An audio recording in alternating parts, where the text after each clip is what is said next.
how those very selections of knowledge are privileging and are marginalizing. A curriculum needs to be owned by the academics.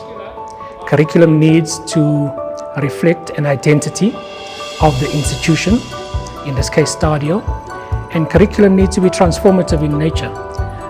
Selections into the curriculum need to help us to build graduates who can deal with real world problems that we are facing. Firstly, it was just an amazing conference. I learned a lot from Witty and the other presenter as well. I think it was very troubling because it just challenged a lot of our assumptions around curriculum, constructing curricula, legitimating curricula and those things. But I think the top three for me that I wanted to be as a takeaway is that whatever 21st century African curricula we think about, we design, we imagine, we evaluate, three things really need to be central. The first one is we need to respond to the epistemic crisis. That's the knowledge crisis.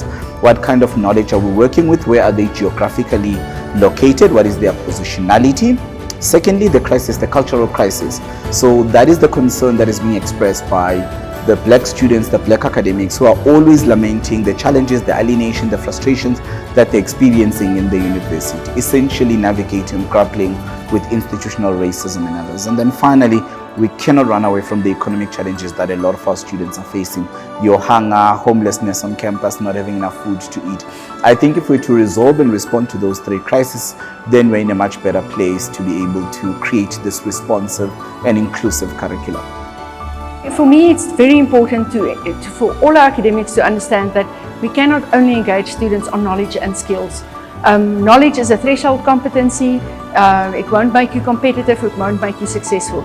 We need to engage them with how to use that knowledge in terms of skills, but more importantly, in the middle there's that important part about values, attitudes and motives.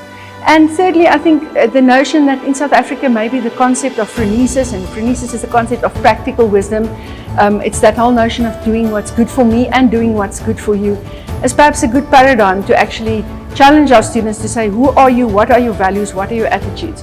Because those are the things that's going to determine what you do out there.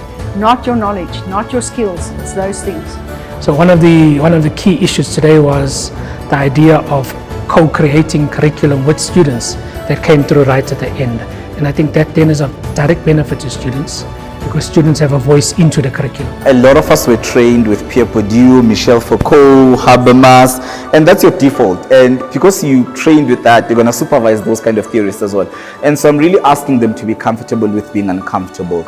Draw on other scholars, draw on marginalized scholars. The Global South as well as African epistemic tradition are so rich and so diverse in some of these theories. We are not saying these dead white men must go die, but we are saying at least if you can try to recenter some of these feminist scholars, legal theorists who are doing amazing and exciting work in anthropology, they're doing some of these things within pharmacy, they're doing some of these things within chemistry, law, philosophy and others.